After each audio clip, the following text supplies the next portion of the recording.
सुबह का समय था। शहर का सबसे बड़ा बाजार धीरे धीरे जाग रहा था। दुकानदार अपनी दुकानें सजा रहे थे। लोग खरीदारी में व्यस्त थे। लेकिन बाजार के एक कोने में एक पुराना सा ठेला लगाए अर्जुन अपने हाथों से बने खिलौनों को बड़े प्यार से सजा रहा था।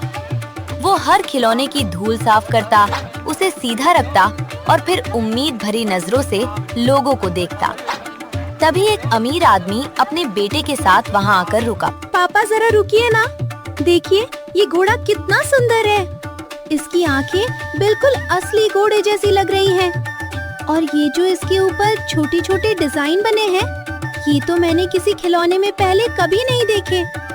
मुझे ये वाला चाहिए पापा, प्लीज। आदमी ने खिलौना हाथ में उठाया, उसे कुछ पल देखा और फिर हल्की सी हंसी हंस पड़ा। बेटा, तुम अभी छोटे हो, इसलिए तुम्हें हर चमकती चीज अच्छी लगती है। लेकिन जिंदगी ने मुझे एक बात सिखाई है कि सड़क किनारे बिकने वाली चीजें सिर्फ देखने में अच्छी लगती हैं, उनकी कोई असली कीमत नहीं होती। 2 दिन बाद इसका रंग उतर जाएगा, तीसरे दिन इसका पहिया टूट जाएगा और चौथे दिन तुम खुद इसे उठाकर कूड़े में फेंक दोगे। उसने खिलौना वापस ठेले पर रख दिया।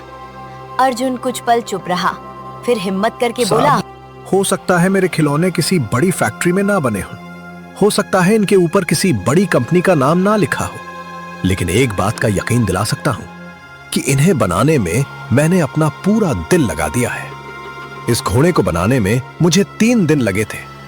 इसकी एक एक लकड़ी मैंने खुद तराशी है और इसकी आंखों में रंग भरते समय मैंने यही सोचा था कि जो बच्चा इसे खरीदेगा वो इसे देखकर खुश हो जाएगा। लड़के, दुनिया दिल और मेहनत की कहानियों पर नहीं चलती।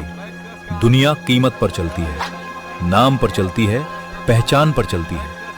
अगर मेहनत ही सब कुछ होती तो इस शहर का हर मजदूर अमीर होता और हर मेहनती आदमी महल में रह रहा होता। अर्जुन ने धीरे से खिलौना वापस उठा लिया। शायद आप सही कह रहे होंगे साहब, लेकिन मैं अभी भी यही मानता हूं कि जिस चीज में इंसान अपना दिल लगा देता है उसकी कीमत दुनिया को समझने में थोड़ा वक्त जरूर लगता है, मगर एक दिन वो कीमत जरूर समझ आती है। आदमी वहाँ से चला गया। अर्जुन काफी देर तक उसे जाता हुआ देखता रहा। शाम होने लगी। एक एक करके बाजार की दुकानें बंद होने लगी, लेकिन अर्जुन के ठेले पर रखा एक भी खिलौना नहीं बिका था। वो धीरे धीरे अपना ठेला धकेलते हुए घर पहुंचा। दरवाजे पर उसकी माँ उसका इंतजार कर रही थी।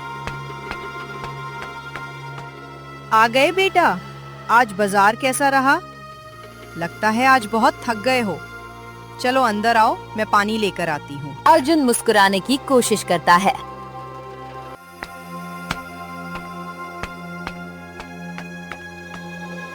हाँ माँ, बस थोड़ा थक गया हूँ। वैसे भी आज धूप काफी तेज थी। माँ उसकी आंखों में देखने लगी। अर्जुन, तू बचपन से झूठ बोलने में बहुत कमजोर रहा है। जब तू खुश होता है तो तेरी आंखें चमकती हैं, और जब दुखी होता है तो तू मुस्कुराने की कोशिश जरूर करता है, लेकिन तेरी आंखें तेरा साथ नहीं देती। सच बता, आज कितने खिलौने बिके? अर्जुन कुछ पल चुप रहा, फिर उसने धीरे से सिर झुका लिया। एक भी नहीं माँ, पूरा दिन लोग आते रहे, खिलौनों को हाथ में उठाते रहे, देखते रहे और फिर वापस रखकर चले जाते रहे। कभी कभी तो मुझे लगता है कि शायद मुझ में ही कोई कमी है।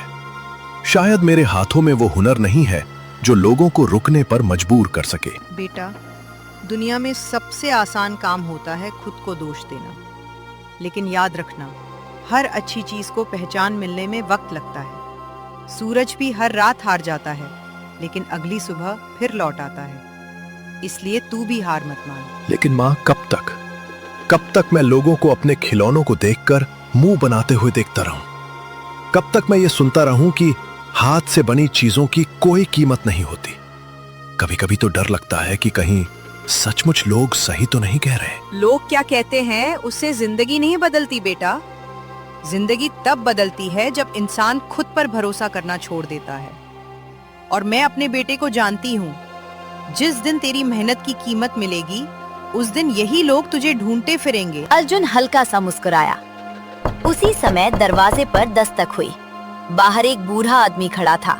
उसके कपड़े फटे हुए थे और चेहरा थकान से भरा हुआ था। बेटा माफ करना, शायद मैं गलत समय पर आ गया हूँ, लेकिन 2 दिन से कुछ नहीं खाया। अगर थोड़ा सा खाना मिल जाए तो भगवान तुम्हारी हर परेशानी दूर कर देगा। अर्जुन ने घर के अंदर देखा। घर में बस 2 लोगों के खाने जितना खाना बचा था। उसने माँ की तरफ देखा। माँ ने उसकी आंखों में सवाल देखा। अर्जुन ने बिना कुछ कहे थाली उठाई और बाबा को दे दी। बेटा, ये तो हमारा आखिरी खाना था। कल सुबह के लिए भी घर में कुछ नहीं बचा। मुझे पता है माँ, लेकिन अगर हम आज भूखे सो जाएंगे तो शायद कल तक सह लेंगे। लेकिन बाबा की हालत देखकर लग रहा है कि अगर आज इन्हें खाना नहीं मिला तो शायद ये कल तक इंतजार नहीं कर पाएंगे। बाबा की आंखें भर आईं। बेटा, मैंने इस दुनिया में बहुत अमीर लोगों के दरवाजे खटखटाए हैं। जिनके घरों में खाना बच जाता था उन्होंने भी मुझे खाली हाथ लौटा दिया। लेकिन तुम्हारे घर में खुद खाने के लिए कुछ नहीं था और फिर भी तुमने अपना हिस्सा मुझे दे दिया। आखिर क्यों? क्योंकि भूख अमीर और गरीब नहीं देखती बाबा। और शायद इंसानियत का मतलब ही यही है कि जब किसी के पास कुछ ना हो तब भी वो बांटना ना भूले। बाबा कुछ देर तक अर्जुन को ध्यान से देखते रहे। फिर उन्होंने धीरे से अपनी जेब में हाथ डाला और एक छोटा सा सुनहरा खिलौना महल बाहर निकाला। वो महल इतना सुंदर और आकर्षक था कि अर्जुन की नजरें उसी पर ठहर गईं। मैंने अपनी जिंदगी में हजारों खिलौने देखे हैं बाबा, लेकिन ऐसा खिलौना कभी नहीं देखा।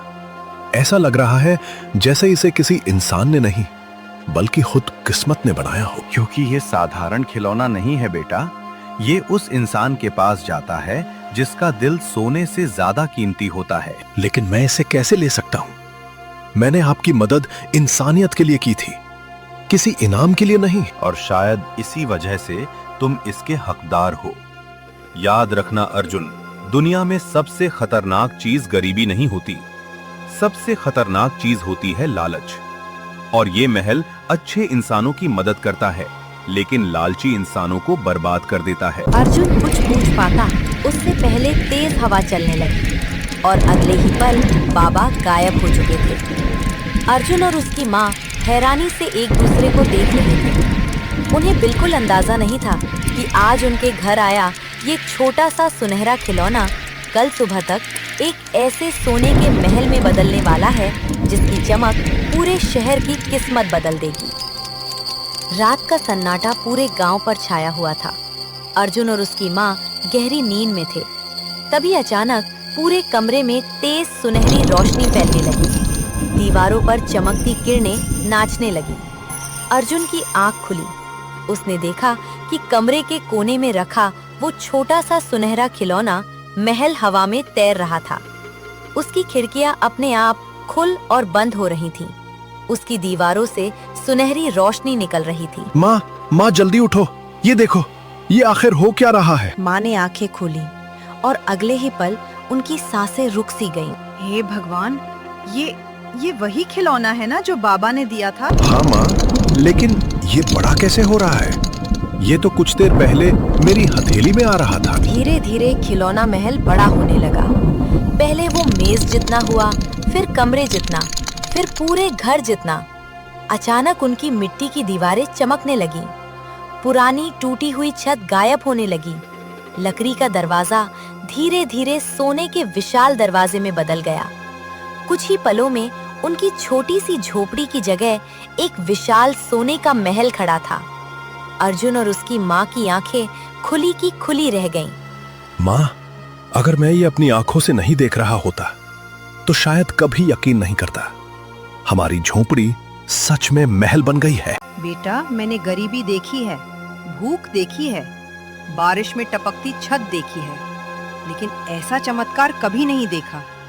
मुझे तो अभी भी लग रहा है कि कहीं हम सपना तो नहीं देख रहे। तभी महल के अंदर से एक भारी आवाज गूंजी। इस महल का मालिक वही रहेगा जिसका दिल सोने से भी ज्यादा कीमती होगा। लेकिन जिस दिन इस महल का मालिक लालच में अंधा हो जाएगा, उसी दिन ये महल उससे हमेशा के लिए छिन जाएगा। अर्जुन और उसकी माँ एक दूसरे को देखने लगे। सुबह हुई। जैसे ही लोगों ने अर्जुन की झोपड़ी की जगह सोने का महल देखा, पूरे शहर में खबर आग की तरह फैल गई। कुछ ही घंटों में महल के बाहर सैकड़ों लोग जमा हो गए। कल तक यहाँ टूटी हुई झोपड़ी थी और आज यहाँ सोने का महल खड़ा है। ये आखिर हुआ कैसे? मैंने अपनी जिंदगी में ऐसा महल कभी नहीं देखा। इसकी दीवारें सचमुच सोने की लग रही हैं। कहीं अर्जुन ने कोई खजाना तो नहीं ढूंढ लिया? तभी शहर का सबसे अमीर व्यापारी सेठ धनराज वहाँ पहुँचा। उसकी नजरें महल पर नहीं बल्कि उसकी कीमत पर थी। इतनी दौलत, इतना सोना, अगर ये महल मेरा हो जाए तो मैं पूरे राज्य का सबसे अमीर आदमी बन जाऊंगा। उसके साथ खड़ा उसका बेटा विक्रम मुस्कुराया। पिताजी, एक गरीब खिलौने वाले के पास इतनी दौलत अच्छी नहीं लगती। ऐसे लोग अचानक अमीर हो जाएं तो उन्हें संभालना नहीं आता। बिल्कुल सही कहा तुमने। दौलत हमेशा उन्हीं लोगों के पास होनी चाहिए जो उसे संभालना जानते हो, और इस शहर में मुझसे बेहतर दौलत संभालना कोई नहीं जानता। उसी समय अर्जुन महल से बाहर आया। भीड़ उसे देखकर रास्ता छोड़ने लगी। कल तक जिस लड़के को कोई देखता भी नहीं था, आज पूरा शहर उसे देख रहा था। सेठ धनराज आगे बढ़ा। बेटा अर्जुन, सबसे पहले तो तुम्हें बधाई। भगवान ने तुम्हारी किस्मत बदल दी। लेकिन मैं एक व्यापारी हूँ और व्यापार की नजर से सोचता हूँ। मैं तुम्हें इस महल के बदले 50 लाख रुपए देने को तैयार हूँ। भीड़ में खुसर फुसर शुरू हो गई। 50 लाख रुपए उस समय किसी खजाने से कम नहीं थे। लेकिन अर्जुन शांत खड़ा रहा। सेठ जी, जब मेरे पास कुछ नहीं था तब किसी ने मेरी झोपड़ी खरीदने की बात नहीं की। आज जब भगवान ने मुझे ये महल दिया है तो मैं इसे बेचने के बारे में सोच भी नहीं सकता। सोच लो बेटा, 50 लाख बहुत बड़ी रकम होती है। तुम्हारी 7 पीढ़ियां आराम से बैठकर खा सकती हैं। सेठ जी, मैं ऐसी जिंदगी नहीं चाहता जिसमें मेरी आने वाली पीढ़ियां मेहनत करना भूल जाए। गरीबी मुश्किल जरूर होती है लेकिन मेहनत करना सिखाती है। सेठ धनराज का चेहरा थोड़ा उतर गया। अच्छा, तो 1 करोड़। पूरी भीड़ हैरान रह गई। मैं तुम्हें 1 करोड़ रुपए दूंगा। इतना पैसा कि तुम्हें जिंदगी में दोबारा कभी काम करने की जरूरत नहीं पड़ेगी। अर्जुन मुस्कुराया। सेठ जी, आपने शायद मेरी बात ठीक से नहीं सुनी। समस्या पैसे की नहीं है। अगर मैं इस महल को बेच दूं तो मैं जिंदगी भर यही सोचता रहूंगा कि मैंने भगवान के भरोसे को पैसों के लिए बेच दिया। सेठ धनराज की आंखों में अब मुस्कान नहीं थी। अब वहाँ सिर्फ लालच दिखाई दे रहा था। ठीक है अर्जुन, हर इंसान की एक कीमत होती है। आज नहीं तो कल तुम भी अपनी कीमत बता दो। और हर इंसान की कुछ ऐसी चीजें भी होती है जिनकी कोई कीमत नहीं होती। सेठ जी, मेरे लिए मेरी माँ, मेरी मेहनत और मेरा आत्मसम्मान उन्हीं चीजों में आते हैं। धनराज वहाँ से चला गया, लेकिन जाते जाते उसकी नजरें महल से नहीं हटी। उस रात धनराज अपने कमरे में बेचैन बैठा था। पिताजी, क्या आप सचमुच उस महल को भूल पाएंगे? भूल जाओ बेटा, मैंने जिंदगी में बहुत दौलत देखी है लेकिन इतना सोना कभी नहीं देखा। और मैं एक बात अच्छी तरह जानता हूँ, जो चीज मुझे पसंद आ जाए वो देर सबेर मेरी जरूर बनती है। लेकिन अर्जुन तो बेचने को तैयार नहीं है। सेठ धनराज धीरे से मुस्कुराया। दुनिया में 2 तरह के ताले होते हैं बेटा, एक जो चाबी से खुलते हैं और दूसरे जो लालच, डर या मजबूरी से खुलते हैं। अब देखना यह है कि अर्जुन का दरवाजा किससे खुलता है। उधर अर्जुन महल की बालकनी में खड़ा आसमान को देख रहा था। उसे बिल्कुल अंदाजा नहीं था कि उसके महल पर सिर्फ लोगों की नजर नहीं पड़ी थी बल्कि किसी की नीयत भी पड़ चुकी थी। और जब नीयत खराब हो जाए तो मुसीबत दरवाजा खटखटा कर नहीं आती, सीधे घर के अंदर चली आती है। रात के गहरे सन्नाटे में सेठ धनराज अपने कमरे में टहल रहा था। उसकी आंखों में नींद नहीं थी, सिर्फ सोने के महल की चमक थी। मैंने अपनी पूरी जिंदगी व्यापार में गुजार दी।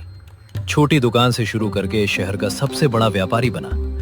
लोग मेरी इज्जत करते हैं, मेरे सामने झुकते हैं, मेरे एक इशारे पर 100 लोग दौड़ पड़ते हैं। लेकिन आज पहली बार मुझे लग रहा है कि मेरे पास सब कुछ होते हुए भी मेरे पास कुछ बहुत बड़ा नहीं है। और वो चीज उस लड़के के पास है जिसके पास कुछ साल पहले पहनने के लिए पूरे कपड़े तक नहीं थे। मैं ये कैसे स्वीकार कर लूं कि किस्मत ने मेरे बजाय उसे चुना। पिताजी, सच कहूं तो मुझे भी यही बात अंदर से परेशान कर रही है। कल तक लोग हमारे महल को देखने आते थे, हमारे दरवाजे के सामने खड़े होकर तस्वीरें खिंचवाते थे। लेकिन आज पूरा शहर अर्जुन के महल के बाहर खड़ा है। लोग हमारे बारे में नहीं, उसके बारे में बात कर रहे हैं। ऐसा लग रहा है जैसे शहर का सबसे बड़ा आदमी आप नहीं, बल्कि वो बन गया है। इसलिए वो महल हमें चाहिए, और बहुत जल्दी चाहिए, क्योंकि दौलत सिर्फ अमीर बनने के लिए नहीं होती बेटा, लोगों के दिमाग में अपनी जगह बनाए रखने के लिए भी होती है। अगली सुबह अर्जुन महल के बाहर अपने पुराने ठेले के पास बैठा खिलौने बना रहा था। महल मिलने के बाद भी उसने अपना काम नहीं छोड़ा था। तभी उसकी माँ उसके पास आई। बेटा, कभी कभी मुझे डर लगता है। भगवान ने हमें इतना सब कुछ दे दिया है कि कहीं किसी की नजर ना लग जाए। कल तक लोग हमें देखकर आगे निकल जाते थे, लेकिन अब हर गुजरने वाला इंसान इस महल को देखकर रुक जाता है। माँ, मुझे भी डर लगता है, लेकिन महल मिलने के बाद अगर मैं वही इंसान नहीं रहा जो पहले था, तो फिर इस महल का कोई मतलब नहीं बचेगा। मैं आज भी वही अर्जुन हूँ जो कल था। फर्क सिर्फ इतना है कि पहले लोग मेरी झोपड़ी को देखकर मुझे गरीब समझते थे, और आज महल देखकर अमीर समझ रहे हैं। और तू खुद को क्या समझता है? अर्जुन हल्का सा मुस्कुराया। मैं खुद को वही खिलौने बेचने वाला लड़का समझता हूँ माँ, जो आज भी चाहता है कि उसके हाथों से बने खिलौने किसी बच्चे के चेहरे पर मुस्कान ला सके। तभी महल के बाहर शोर सुनाई दिया। सेठ धनराज, विक्रम और उनके साथ कई आदमी वहाँ खड़े थे। अर्जुन, मैं आखिरी बार तुम्हारे पास एक प्रस्ताव लेकर आया हूँ।